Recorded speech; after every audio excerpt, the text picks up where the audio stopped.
What's up, everyone? Lexi Raphael here, and today is a solo episode with me. Welcome back to the Business Choreography Podcast. And I am so excited today. We are talking about Disney and the amazingness of Disney. I'm a Disney fan. If you're not, I'm sorry. There's still a lot of cool stuff that they have done that we are going to chat about today. I'll cue the theme song and then we will jump into the episode. Listen, there's a lot to learn when growing and scaling your business. That's why we created the Business Choreography Podcast, where we talk about choreographing your marketing, operations, and sales into dynamic systems that increase your revenue and your impact. We'll explore solid business principles and discuss all things that make businesses dance to success with clarity. We'll help you figure out where the holes are in your business and what you can do to fix them. Think of us as your official business choreographers, aka your insider growth strategists. Remember, your choreography matters. Welcome to the Business Choreography Podcast.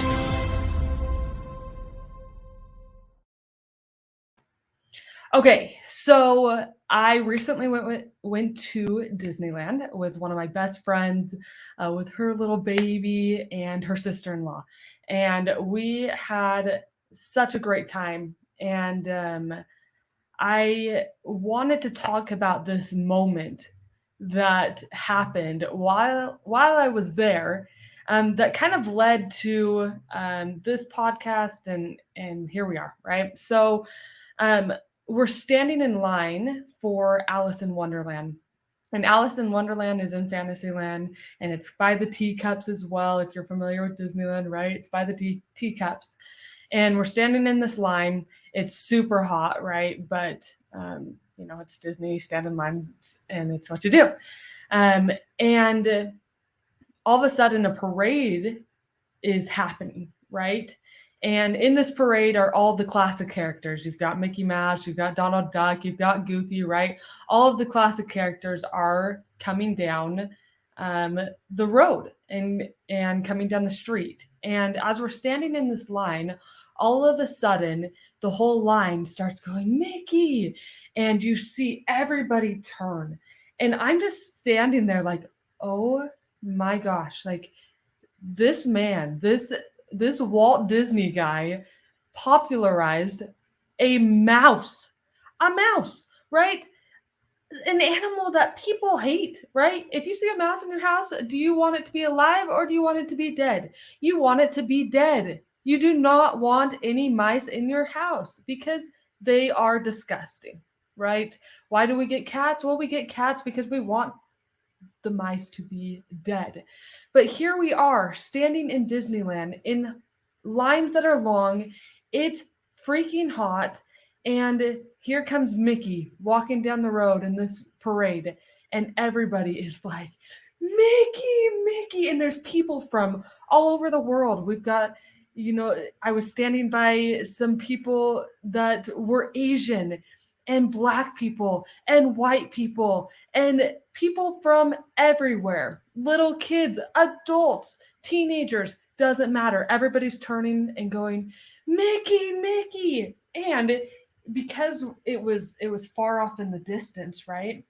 Because the parade was far off in the distance, you also see everybody in front of you that has turned from the teacups ride, people just stopping on the streets, and everybody at that moment is paying attention to Mickey, a mouse. And I just sat there and I was like, from a marketing perspective, and my business brain went on, and I went, oh my gosh, like this man made a mouse popular. This is incredible. And look at this empire that he has created, that people are coming to the parks. There's all of these movies. There's all of these products. There's so many things that are around Disney. And generally, people like Disney, right? Generally, people love going to the parks. People love going to see the movies. And there has just been this incredible empire that has been created. And so I started thinking about it. And I was like, wow, because we talk about choreography, right? What choreography had to be in place to make this thing come to life? What did they have to do to market this and to choreograph all of these little pieces together to create this empire and create this thing that people are so in love with, to the point that there's a mouse walking down the street, an animal that people hate, and people are in awe and are amazed, right? And just want Mickey to wave to them, right? And so then I remembered seeing this post by Parker Woodward. So shout out to Parker if you listen to this podcast, who is Dave Woodward's son, and Dave is the CEO at ClickFunnels. And I remember seeing this post that he created, and it was a map of the distribution method of Disney back in I think it's, let's see, I have it right here. I think it says 1957. It's a little bit hard to read, but if you are watching the video, then you're going to be able to see this. I'm pulling it up on the screen right now. And he posted this, and I was like, oh man, okay, that's the choreography. That's why this empire was created, because of this vision and because of all the little pieces and the piece of choreography that was created. And so again, if you are watching this, then you'll be able to see this incredible map. If you're not, if you're just listening, then up on my screen right now, I have a map that has a bunch of arrows. In the middle, it says creative talent of studio theatrical films. And then in the top left, it says TV. In the top right, it says music. And then bottom right, we have publications and magazine and comic strips. And then bottom left, it says merchandise licensing. And then bottom middle, it has Disneyland. And then it has a whole bunch of arrows that are going everywhere. And this was the choreography. This was the marketing. This was the business choreography that made this mouse popular and that created this empire. And it was brilliant, right? And they still, I'm sure it's now a little bit more sophisticated, and this map is more sophisticated, but this was drawn back in the day of how all of these pieces were going to work together to create this amazing piece of choreography. And so at the core, we've got the creative talent of studio theatrical films. And so we've got the movies, right? We've got the cartoons that are at the middle, and that was the core. And I mean, I think you could still say that today, that's the core of Disney, is all of the cartoons and all of the movies and all of these characters, right?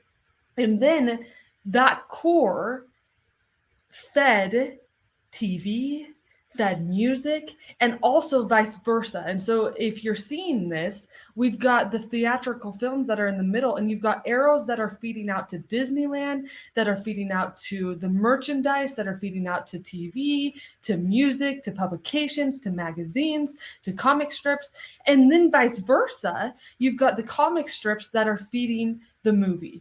And you've got the music that's feeding the movies. You've got the TV things that are feeding the movies. You've got the merchandise that's feeding the movies. You've got Disneyland that's feeding the movies, right? And so you could look at it and go, okay, well, if we have, if there was a movie that was popular and a character that was popular, then they looked at it and went, we've got to create a ride at Disneyland, because now all of the kids go to the movie, and then what do they want to do? Well, they want to go to Disneyland to ride the ride that goes along with the movie. They want to go to Disneyland to see the characters that goes along with the movie, right? And see it in real life. But then you've also got it. Maybe Disneyland is the first experience that somebody has, the actual theme park. Maybe that's the first experience that somebody has with Disney, as they walk into the park and they see all of these characters. Well, at that moment, maybe they're walking down the street and they see Mickey. Well, what do they want to see now? Well, they want to go see the cartoons. Now they want to watch the TV shows. Now they want the stuffed animal. Now they want the comic strips that go along with that. Now they want to listen to the music that goes along with it, right?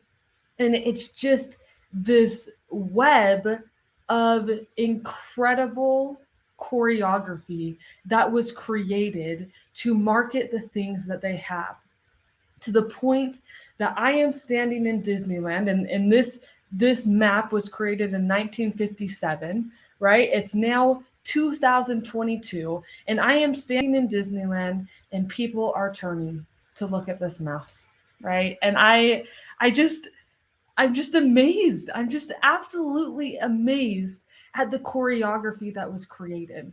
Now, as we think about our businesses and you think about your business, you have to start to think about the choreography. You have to start to think about the things that you are doing to get your message out to the world and the pieces that are feeding each other, right?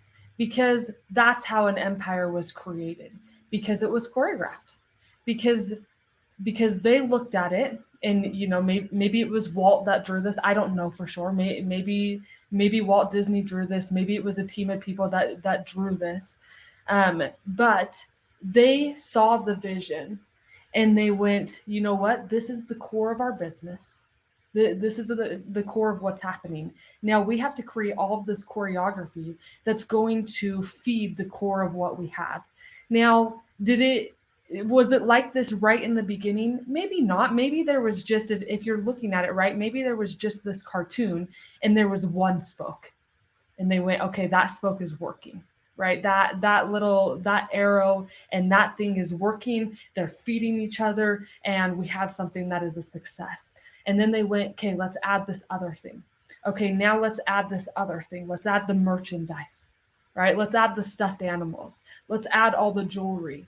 Let's add the candy that's Disney, right? Let's add all of this merchandise. Let's add the characters and the action figures that we can get. Let's add all of this merchandise. Here we are at Disney, and I'm there with my best friend, and she has her little daughter who is, I think at the time that we went, she was 8 months old, and my best friend buys her this stuffed animal. Is she going to remember this? No, but she buys her the stuffed animal because she can take the pictures and she just wants her to have this stuffed animal that is a Minnie Mouse, right? It's absolutely incredible what can happen. But like I was saying, Disney added all of these spokes as they went and started choreographing all of these pieces. And now they have an empire. If they hadn't put all of these pieces together, would they have quite the empire that they have today? No, probably not, right? There was a lot of planned pieces and planned flow from all of the things that they had to create amazingness, right? And in my eyes, I see it as something that's amazing. And whether you're a Disney fan or you're not a Disney fan, it's absolutely incredible what has been created. So that's the podcast today. And this is just a reminder that we have to choreograph. And Disney was choreographing, right? He was a choreographer. He was a strategist. He was coming in and looking at it and going, how can we get this thing to be amazing? Plus he wanted to change people's lives, right? And so he had the mission behind it. And that's a very important piece. As you are creating a company culture, you also have to have the mission and you have to have all the people that are on board. And that's what he created. So I hope you enjoyed that episode. Don't forget to go and check out the video episode because it has the actual cool map that was drawn. And if you enjoyed this episode, make sure to take a screenshot of it, share it, tag me in it, tag Business Choreography in it. You can tag Michael in it and get it out there. And we would love for you to share it. And our goal is to keep helping people grow their businesses, right? So thank you so much for joining, and we will see you next time on the Business Choreography podcast. The choreography your business is running can determine whether you can grow and scale to the next level. It's so easy just to take business day by day, but that can leave you putting out fires and keep you from growing.